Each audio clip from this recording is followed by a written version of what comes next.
Hey y'all, it's your girl Toyia T, and this is the plug. And we are so excited to have you here today. I am looking forward to this because this has been a long time coming for me. I've always been one of those people that never meets a stranger. And when I meet people, I feel like they should meet all the cool people that I met at the last place that I was at. So, as I think about what this platform will be and how it will connect people to resources and opportunities that will allow them to get to their next step, whatever that might be, I'm looking forward to allowing you guys to just take a step into some of the people that I've met along the way. And this particular episode is about education in the pandemic.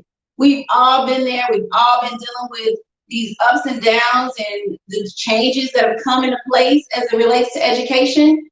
So I want to take a moment to just thank you all for being here. But I also want to say welcome to my guests today. We have Ryan Messer and Dr. Ebony Griggs-Grifin.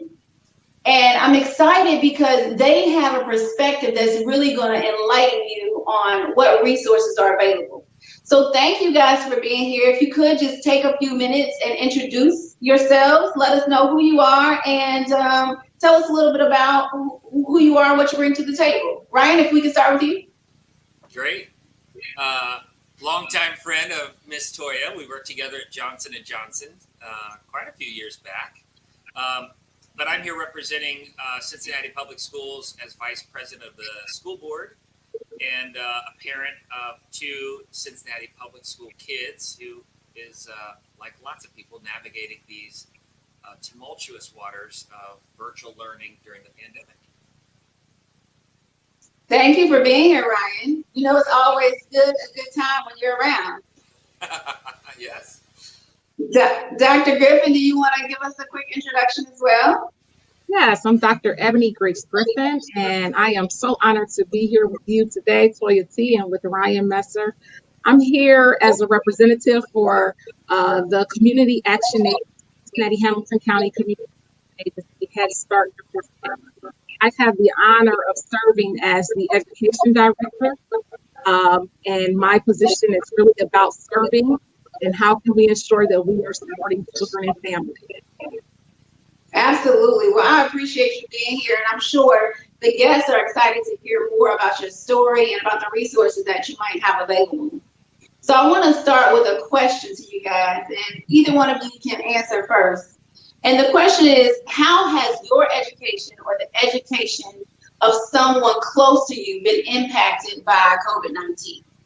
And if it has, tell us a little bit about what that impact has been and how you dealt. So I can start. I am not only an employee for the Community Action Agency and Head Start Department, but I'm a parent. I'm a parent of two children.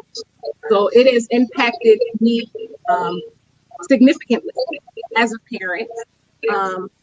I have a student at Walnut Hills that's going into her sophomore year, who's also a student athlete, who was an honor student and is an honor student. And so this impacted us at the end of March, and all that came with that unexpectedly. She had to navigate and figure out how do we still get work done, and we're parents who believe you do your best. So we had to figure that out during that time, and now we're just trying to figure out how do we continue with this? How do you continue to be an excellent student? It impacted her because she's similar to her mother, which is a social being. And so the socialization part of this, and that's such an important aspect of development. Going to school isn't just academic, but it's truly preparing us for the world, even socially. So it's really impacted her in that way. And then I have a kindergartner going into kindergarten this year. And so the impact is real because we've been talking about kindergarten for a year. And my son has been walking around with his backpack, so excited, ready. I can't wait to go to school. I'm going to meet my teacher. He's going to the same school that his sister went to. So she's been telling him all about the school and what it looks like and what you're going to do. And now we're like, well, changing that. Trying to explain that to a 5-year-old. Trying to help him understand that and trying to figure that out also for him socially, because that is a really key time for children socially. So that's been the Absolutely. impact in my home. Yes, I have a 5-year-old as well, so I know exactly what you're saying. And she is chomping at the bit to get back to school with her friends. Yes. So, Yes. so Ryan, we know you have a gang over there as well that are going to school. Tell us a little bit about the experience in the Messer household. Yes. Well, I also have a kindergartner as one of ours. Now, Dr. Griffin, where is your little boy going? Fairview.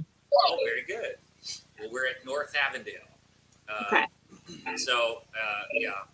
And, I think the impact for me, I'll answer your question kind of in the context of the whole district. I mean, one thing that's really bothered me personally is I feel very accountable to making sure that every child has the opportunity to succeed at Cincinnati Public Schools. And, of course, mine are there.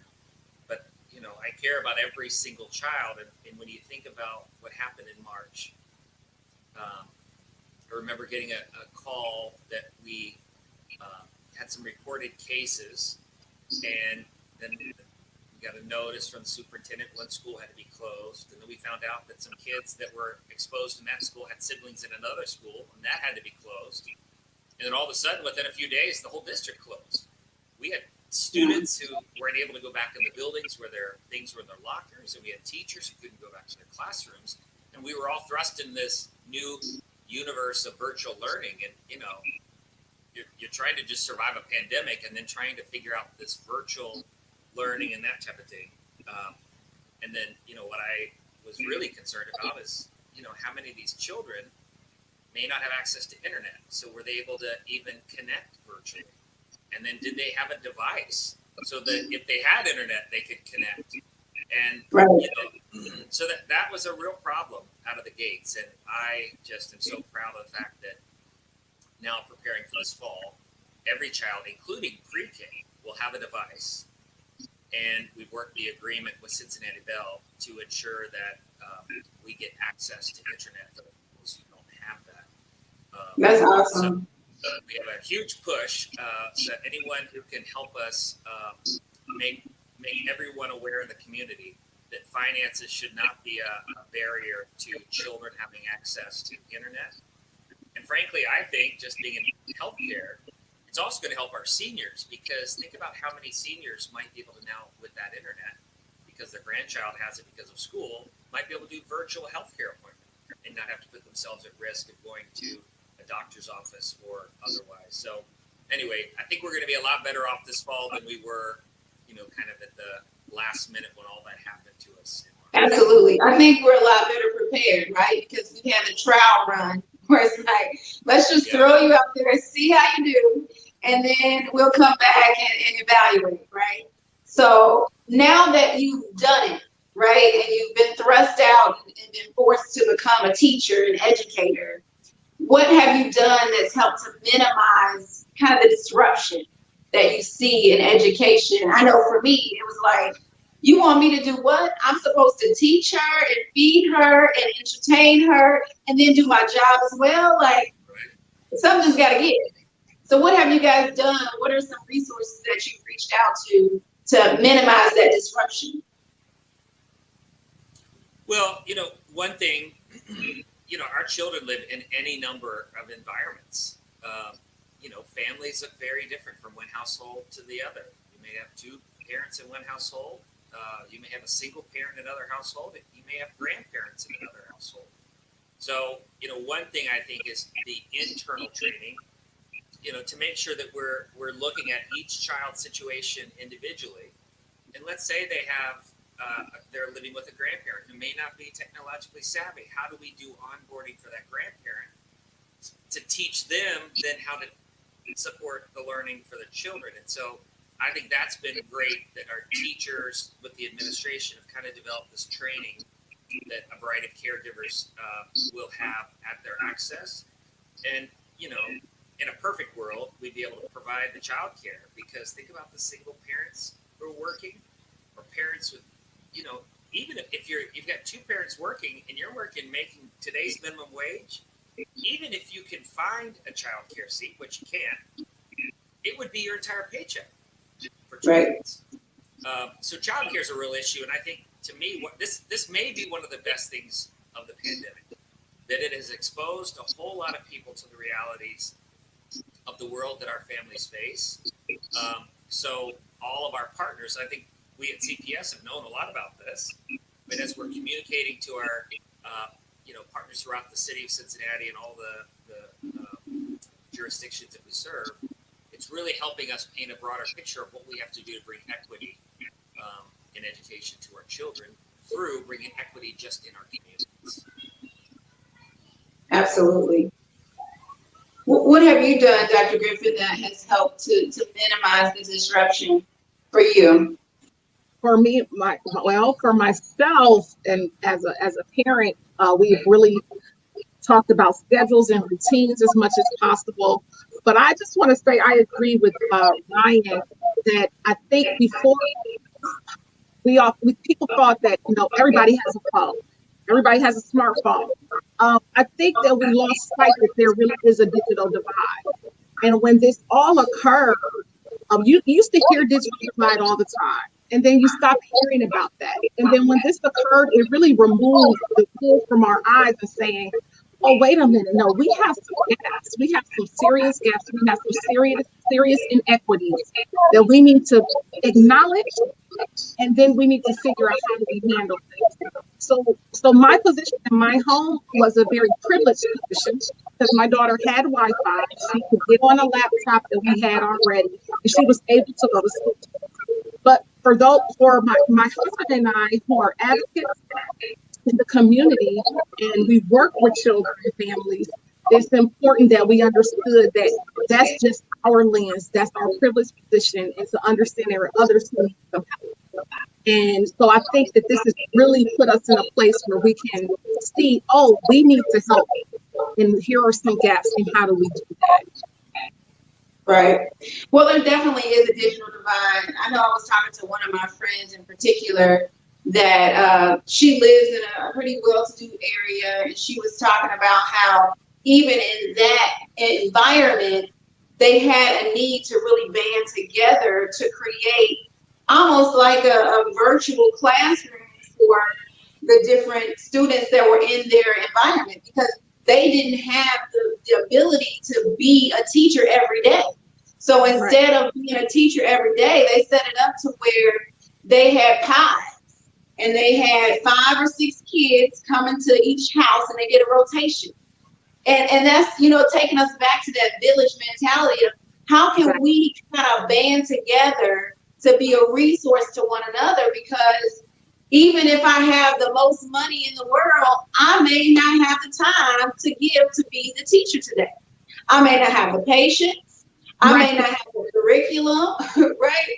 So it's like, well, how can we really start to lean on each other for what we do have and provide that in that space where it's missing, and be able to offer up those alternatives. So I know, Brian, you'll be the first one to have a pod set up with all the parents sending their kids. On Monday, you'll be responsible, or Jimmy will be responsible. But on Tuesday to Friday, that's somebody else. Yeah, well, and we're doing exactly that in our house. Are you? My daughter's best friend from school, her mom is a single mom, and she said we just don't have the resources. I don't have the resources to pay for the child care. And we said, well, hey, they're in the same class.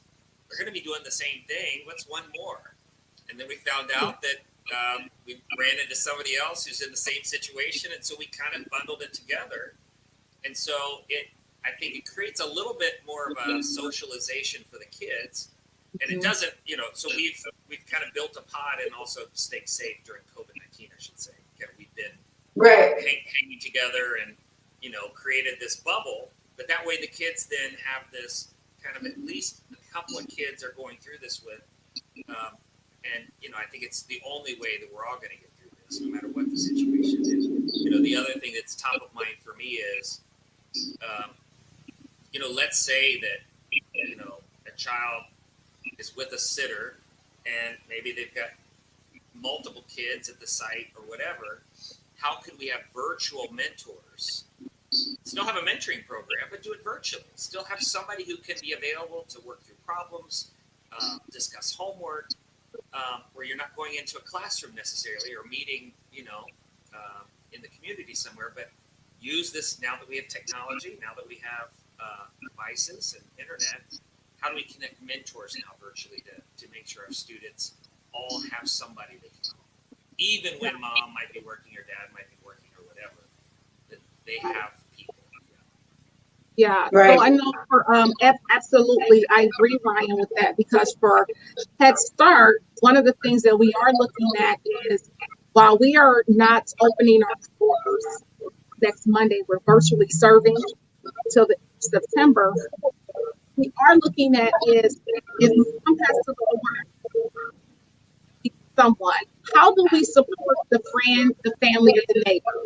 We're looking at some trainings that we can do for the friend, family, or neighbor that will be about that they, the health needs, all of this stuff that we feel like we need to educate that friend, family, or neighbor on to make sure that they have what they need. They are helping that family during this time. Absolutely. So are you guys offering up different resources at the Community Action Agency where people can either come there if they don't have Wi-Fi? Is there anything like that available from? So what we are doing is looking at families who may not have a device and Wi-Fi to provide that. So we are contacting our families and asking about their needs. We are looking at providing tablets for those families to make sure with the Wi-Fi to make sure that they have that, so that we can still communicate with them. We can still do our lessons. We can still do group socialization personally to support the family. So that is one of the things that we're doing. We're also going to be doing some boxes for the families that will provide them with lessons, manipulatives, and tools that are going to be developmentally appropriate for an infant, toddler, or preschooler to make sure that they have what they need to still be able to educate them, gain the knowledge that they need during this time that they're serving face to face. That's great that they're offering some resources, because sometimes it's just a matter of knowing where to go to get the resources. Sometimes you don't, it's just not broadcasted broadly for people to know, where can I go and get some additional resources? Where can I go and find out about Wi-Fi, about food? I know food insecurity is a big piece that, Absolutely. And many of our centers are located in food. So we want to make sure that we are also providing some meals for families. So we will be providing meals as well for families because we usually feed children during the time that they're with us. So we want to make sure that we're still offering that. We also do food drives. We work with a free service and other partners to do food drives. And we have family service worker staff that's responsible for contacting those families and making sure they have the resources that they need, and working with partners to do exactly what you're speaking about. Because our families, and what we know for sure, because we've been serving families for so long, is that you can't focus on educating your child if your child and you are hungry, or if the lights aren't on. So how do we make sure that we provide that? Our Community Action Agency also provides services as far as eviction. We are doing a lot of work around that as well, and we are still doing that, but we are not doing it face-to-face. We're still serving. That's great. It's great to hear that the Community Action Agency is still able to stand up in the gap for the community. Are there other resources, Ryan, that you want to share before we go to hear from guests and any questions that they might have? Yeah, I mean, I think, just getting to our website, cps.k12.org, I think the information for the Cincinnati Bell Wireless program, and I think even for, like Dr. Griffin there, let's say you've got families you're working with. I mean, this is how we can work together, because, this can bridge the gap for some of those families too. And many of them also have older kids at CPS. So that's that. All of that information is on our website.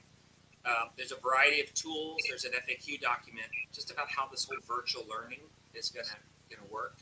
And if you're like my household, every day I'm like, oh wait a minute, I forgot to ask about that. And I'm on the school board, but when I'm a parent, and that's a very different role. And I've got to block the time. Like we got our communication. Next week we go pick up our devices. And the good news is the devices are loaded with the platforms. And so before, you were kind of hoping they had some sort of device, and then they had to have the internet, and then you had to figure that all out. Well, these devices you just click on an app, and it takes you in. So you don't have to worry about signing up to all these different platforms. It's all kind of going to be automatically loaded on these devices. And there is. So what is this? This is an app. Is it an app, Ryan? Yeah, so that all the software for how students will engage with their teachers will be on the device preloaded. Okay. And I had to give compliments to the guy who leads our technology team, because my company, to do 2,600 devices, they said it would take a year.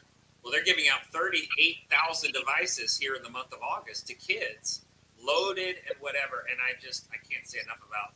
I mean, they're literally working around the clock to just get these devices week by week into the hands of the families. And sometimes we're not able to get it. Certain families haven't shown up and that type of thing. It's going to be a little bit more of a, hand to hand and really following up and trying to get everybody to, connect in with us, because sometimes we're limited by the phone numbers that we have. So I also encourage people to, go to the website or call Cincinnati Public Schools and just make sure they have your current phone number, so that our teachers can make sure that they're in contact with each of our families for all Right. of these services. That's always a big problem, right? Because phone numbers change and Right. people move and people get displaced. And so it's, well, how do you make sure, what is the best way to stay in contact with Cincinnati Public? If you have a child within the Cincinnati Public school system and you want to stay connected and know what's going on, is it their Facebook page? Is it on? Yeah, I think the website, but always can call the phone number 513-363-0123, 363-0123, and that'll take you to the customer help center, which then can direct you for a variety of things. And that's a very easy way to say, hey, I just want to make sure you've got the right phone number for me. Right. So Okay. that's such an important thing. And then that engages us with them and opens a line of communication. So. Okay, so that's 513-363-0123. Yeah. Thank you for those resources. So I think at this point, we're going to turn it over and see who in the audience might have questions or comments for the guests, to just kind of start a dialogue and see if we can be a resource to folks. Do we have any questions or comments out there?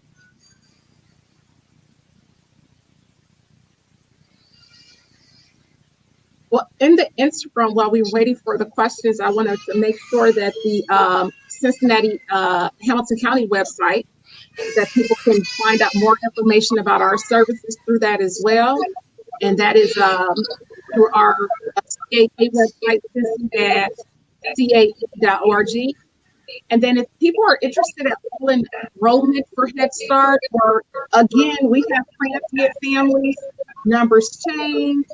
We want to make sure that we're able to contact you. We're sending out letters. We are making sure that we have your contact information, so they can get that information to us through our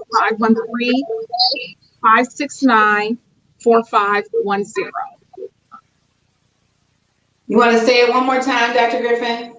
Absolutely. 513-569-4510. Perfect. And the one other thing that I will mention is I know that there has been some people doing a virtual hub as well. If you don't feel comfortable doing a hub where you're bringing people live to your house, there has been some virtual hubs where each person will take one day doing whatever the curriculum is, and then moving on to the next day having another family kind of take the lead on that, because we know that being a stay-at-home mom is already a job, right? Yes. If you're at home with your kids, even if you are working and at home with your kids, it's a job. I know my daughter in particular, she will come to me if I'm at home working, and she will say, "Mommy, why do you have your laptop? I need you to put it down because this is Chloe time." And it's like, "No, baby, I'm working." Okay. So It's always we Chloe know time. that it's hard work. What were you saying, Ryan? I'm just gonna say it's always Chloe time. It's always Chloe time, Oh. according to her. Okay, it She's looks a like we sweetheart. may have. I don't really know how to work this, but I'm gonna try. Let's see. It looks like we have a comment.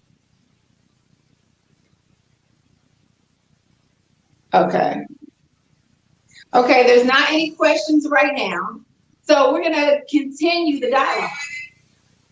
So the one thing that I'm just curious about is, when you first found out that CPS was gonna be virtual, completely virtual, how did you feel? Were you shocked? Was it like, oh wow, now I have to do this whole thing? Did you have to do a whole lot of moving things around in order to make that happen? What was your personal experience?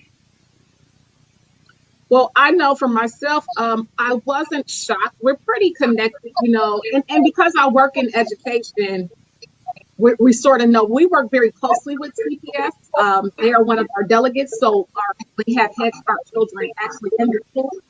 We're very connected with CPS. So it wasn't a shock, but I will tell you, one of the things that we say to parents all the time is, you are your child's first teacher. This takes on a whole nother level today. Okay. So yes, you're your child's first teacher, but now we're talking about your child's first teacher to the street. Right. Just really making sure that we are providing families with what they need, because we need the support. One of the things that we've been really talking about a lot lately is mental health. It's a lot. It takes a lot to be at home with your children 24/7, thinking about their safety, thinking about how you educate, thinking about how do you work, doing all of that. So making sure that parents take care of themselves, because we can't pour from it. Absolutely. Mental health is a huge issue because, you're asked to do all of these things in addition to be a parent. Absolutely. Okay, so it looks like we do have one question that came up from the audience member. So we're going to go to that question. What's been the most challenging aspect of virtual education for the young learners as an elementary kids?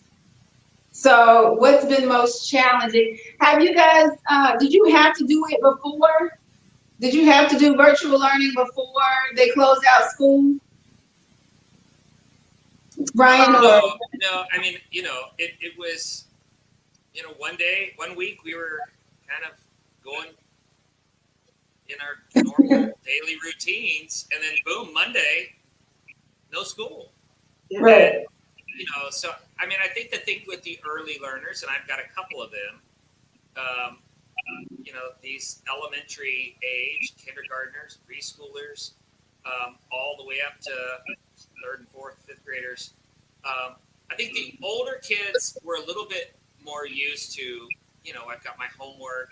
I know what I have to get done. I've built in that responsibility, because if I don't turn it in tomorrow, they're not going to my parents, they're coming to me. And I think the reality is, the biggest lesson was, A, we don't pay teachers enough. And B, I will never do homeschool. So that was crystal clear out of all this. But I think for the young learners, the socialization part is important.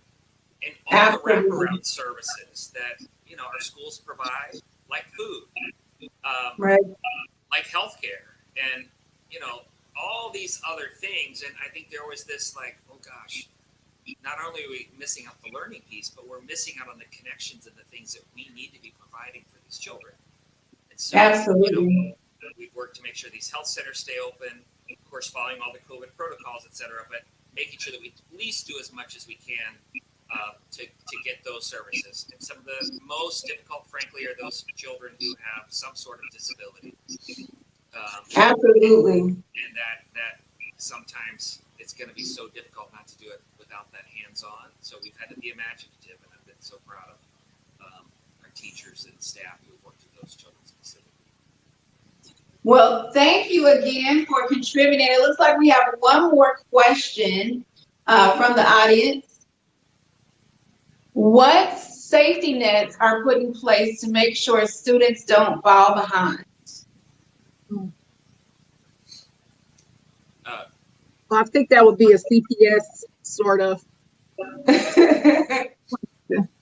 Yeah, to me, one of the most important safety nets is, ensuring there's equity in internet and equity in having a device.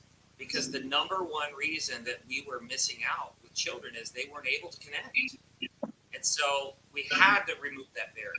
And I know a whole lot of schools with a lot more money than our district who haven't done that. So I'm very proud that Cincinnati Public did that, and actually I think is being seen as a role model in how you partner with Cincinnati Bell, these major corporations, to bring equity and, as Dr. Griffin talked about, close that digital divide. That yes, we talked about it, but hopefully this is starting a dialogue with our city that we have to have a digitalized city.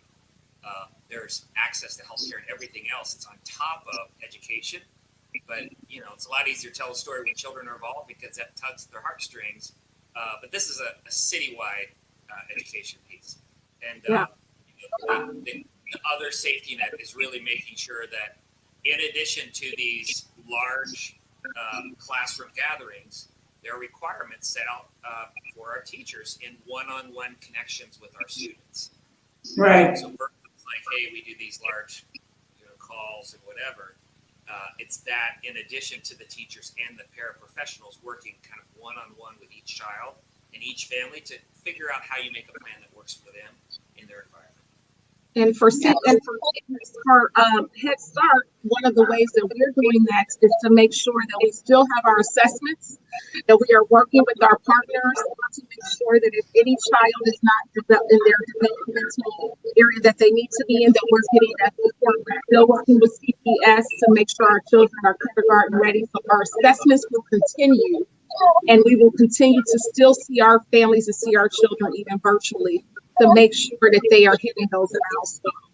And if they're not, that we still have the support that we've had in the past through our partnerships to help those families. Absolutely. Well, we really appreciate you guys being here. We're a little bit over time. If there are any last words that you want to say before we sign off. Well, I just want to say thanks for letting us be your first guest. Yeah. What an honor. And, What an honor. And for letting us talk about young people in our city. And, this is the, whether it's Head Start or when they get into school, this is the future of our city. And we have to get this right. And we cannot let even a single child fall behind during this pandemic. And it's going to take a community. We're going to need everybody helping in some way so that our children don't fall behind. Absolutely. Anything you would like to add as a last word, Dr. Griffin? I want to echo Ryan. Thank you for allowing us to be your first guest. I feel honored to be here. And I agree. I think that when you spoke about the village, we often talk about it takes a village to raise a child, and it truly, truly does. And so I would say as much as we can continue to do around partnerships, around working together, this is not the time to be divided. This is the time right now to come together and to make sure that we are providing all that we can for these children and their families so that they can be successful. They are our future. Absolutely. They definitely are. Well, thank you guys again. And we want to also do a special thanks to our sponsors, the Behave Learning Center, Flower Power, as well as the Looking Glass. We appreciate your sponsorship, and we ask that you guys continue to stick with us. We're looking forward to continuing to build this platform for more resources and connecting more people. Thank you for joining us today. Thank you. Have a good one.